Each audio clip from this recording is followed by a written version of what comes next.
Life is full of challenges. ప్రతి ఛాలెంజ్ని face చేసే ధైర్యం ఉండాలి. అమ్మో నా వల్ల కాదనుకుంటే ఇప్పుడెక్కడ ఉన్నారో అక్కడే ఉంటారు.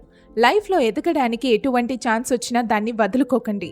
మీరు ముందుకు వెళ్ళడానికి భయంగా కూడా అనిపించవచ్చు, ఇంకా చాలా కారణాలు కూడా ఉండొచ్చు. కానీ వీటి వల్ల ఎదగడం ఆగిపోదు. ఒకవేళ లైఫ్లో ముందుకు వెళ్ళడానికి ఛాన్స్ వచ్చినా మీ కారణాల వల్ల వెళ్ళలేకపోతే ఈ వీడియో ఖచ్చితంగా చూడండి.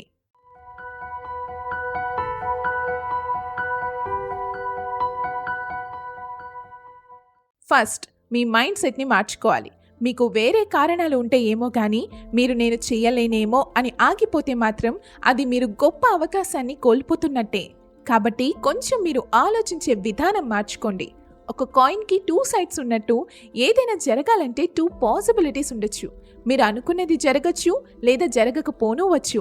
ఒకవేళ మీరు అనుకున్నది జరగకపోతే మహా అయితే ఏమవుతుంది, ఇప్పుడు ఎక్కడ ఉన్నారో అక్కడే ఉంటారు. కానీ ఒకవేళ అనుకున్నది జరిగితే మీరు ఎంత ఎదుగుతారో కూడా మీకే తెలుసు. ఒకవేళ అనుకున్నది జరగకపోతే మళ్ళీ మొదటి నుంచి స్టార్ట్ చేయాల్సి వస్తే ఎలా అని మీకు అనిపించవచ్చు. ఇలాంటి సిచ్యువేషన్స్లో పాజిటివ్ మైండ్ సెట్ ఉంటే ఎలాంటి సిచ్యువేషన్ అయినా ఫేస్ చేసే ధైర్యం వస్తుంది. మీకుంటే మళ్ళీ మొదటి నుంచి స్టార్ట్ చేయడానికి కూడా మీరు భయపడరు అండ్ మళ్ళీ ఎదుగుతారు. ఎందుకంటే మీ మీద మీకు నమ్మకం ఉంటుంది. అసలు మీ మీద మీకు నమ్మకం ఉంటే ఓడిపోతానేమో అన్న థాట్ కూడా మీకు రాదు.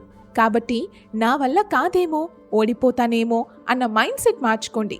ఐ కెన్ డూ ఇట్ అన్న మైండ్ సెట్ మీకుంటే మీరు మీ పొటెన్షియల్తో ఏదైనా సాధిస్తారు. Secondly, work on your goals. మీకున్న గోల్స్ని సాధించడానికి ఏం చేయాలి అని ఆలోచించండి. ఎలా చేస్తే అనుకున్న పని జరుగుతుంది అనే దాని మీద శ్రద్ధ పెట్టండి అండ్ దాన్ని ఫాలో అవ్వండి. ఇక్కడ ముఖ్యమైనది ఏంటంటే ఒక్కోసారి మనం అనుకున్నట్టు జరగకపోవచ్చు అండ్ ఒక్కోసారి మీరు చేసే చిన్న మిస్టేక్ వల్ల మీరు గోల్స్ని కూడా రీచ్ అవ్వకపోవచ్చు. ఇక నాకు ఇంతే రాసి పెట్టుందేమో అని అనుకోకుండా ముందుగా చెప్పినట్టు పాజిటివ్ మైండ్ సెట్తో అసలు అనుకున్నది ఎందుకు జరగలేదు, ఎక్కడ మిస్టేక్ జరిగింది అనే దాని మీద శ్రద్ధ పెట్టండి. ఎక్కడ జరిగిందో తెలిస్తే దాన్ని ఎలా సరిదిద్దుకోవాలనేది మీకే తెలుస్తుంది. అది సరిదిద్దుకొని మళ్ళీ ప్రయత్నం చేయండి.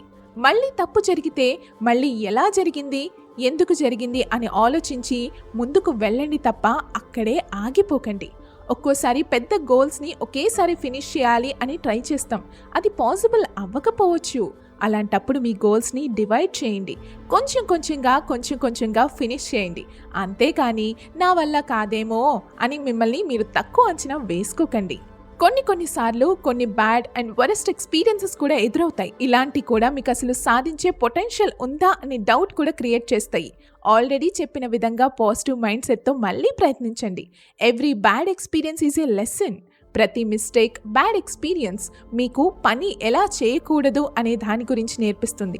ఎలా చేయకూడదనో తెలిస్తే ఎలా చేయాలన్న సంగతి కొద్ది వరకన్నా అర్థమవుతుంది కదా. అండ్ ఇది మీ వర్క్ని త్వరగా చేయడానికి కూడా హెల్ప్ అవుతుంది.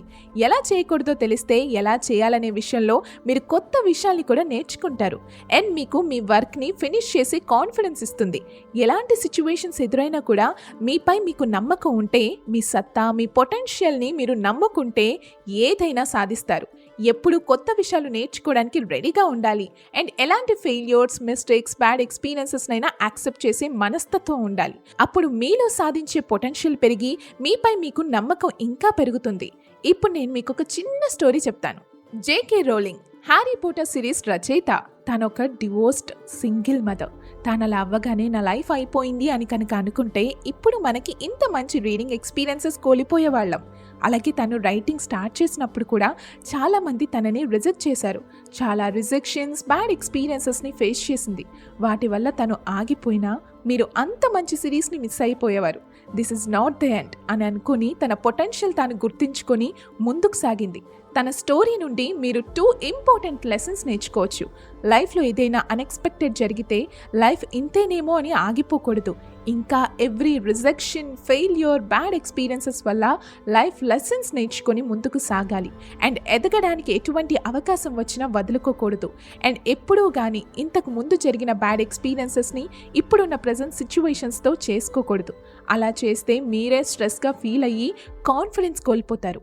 మీకు ఒక బ్యాడ్ ఎక్స్పీరియన్స్ జరిగింది అంటే మీరు దాని నుండి ఏదో ఒకటి నేర్చుకోవాలి. ఆ నేర్చుకున్న విషయాన్ని ఇప్పుడున్న ప్రెజెంట్ సిచ్యువేషన్స్లో అమలు చేయాలి అండ్ మళ్ళీ ఆ బ్యాడ్ ఎక్స్పీరియన్సెస్ రిపీట్ కాకుండా చూసుకోవాలి.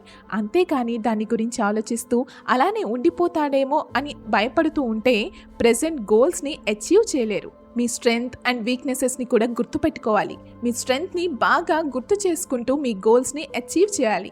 ఇంకా మీ వీక్నెసెస్ మిమ్మల్ని ఆపకూడదు. వీక్నెస్ని స్ట్రెంగ్త్గా ఎలా మార్చుకోవాలి అని అనుకుంటున్నారా? ఒక చిన్న ఎగ్జాంపుల్ చెప్తాను. ఎప్పుడైనా యూట్యూబ్లో ఒక చేతులు లేని అతను పెయింటింగ్ వేయడం చూసారా? చేతులు లేకపోవడం ఈజ్ హిస్ వీక్నెస్. కానీ అతను వీక్నెస్ మీద ఫోకస్ చేయకుండా అతను ఏం చేయాలి అనే దాని మీద ఫోకస్ చేశాడు.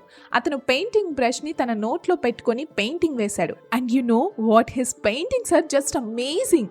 ఒకసారి మీరే ఆలోచించండి. చేతులు లేవు కదా, నా లైఫ్ ఇంతేనేమో అని అతను అనుకుంటే ఏమయ్యేది? ఒక మామూలు మనిషిలాగా మిగిలిపోయేవాడు.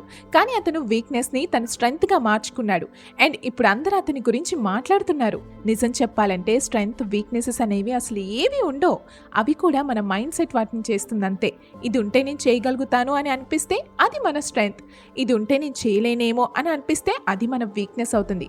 Having a positive mind set is the first and foremost thing is knowing your full true potential. వీటితో పాటు కొన్ని మంచి హ్యాబిట్స్ కూడా అలవాటు చేసుకోండి. టైంకి నిద్ర లేవడం, టైంకి ఫుడ్ తీసుకోవడం, ఎక్సర్సైజ్, యోగా, మెడిటేషన్స్ లాంటివి చేయడం, ఆల్కహాల్, స్మోకింగ్ లాంటివి అవాయిడ్ చేయండి. మనం అనుకున్నది జరగడానికి వీటికి అసలు ఏంటి సంబంధం అని మీరు అనుకోవచ్చు. సంబంధం ఉంది. పైన ఉన్నవి కరెక్ట్గా చేస్తే మైండ్ క్లియర్గా ఉండి మీరు మీ వర్క్ మీద ఫోకస్ చేస్తారు. ఇవి కరెక్ట్గా లేకపోతే you may feel irritation, stressed and correct టైంకి వర్క్ని కూడా ఫినిష్ చేయలేరు, which can make you doubt your abilities. So having good habits is also important. Positive mind set, never giving your attitude. Good హ్యాబిట్స్తో పాటు సపోర్టివ్ ఫ్రెండ్స్ ఉండడం కూడా అవసరం. మనం ఏదైనా తప్పు చేస్తే వేలెత్తి చూపించడానికి 100 మంది రెడీగా ఉంటారు. ఇలాంటి టైంలో ఒక సపోర్టివ్ ఫ్రెండ్ ఉన్నా కూడా మీ కాన్ఫిడెన్స్ మీరు లూజ్ అవ్వకుండా మీ పొటెన్షియల్ని మీకు గుర్తు చేస్తారు. So it is also important to have a good friends. మీ ఫుల్ పొటెన్షియల్ని మీరు గుర్తిస్తే నేను చేయగలుగుతానా అని అనుకునేవారు నేను చేయగలను అని ధైర్యంగా చెప్పగలుగుతారు. Thanks for watching. Like, share and subscribe to our channel. మీకు ఇంకా ఎలాంటి టాపిక్స్ కావాలో కింద కామెంట్ బాక్స్లో కామెంట్ చేయండి.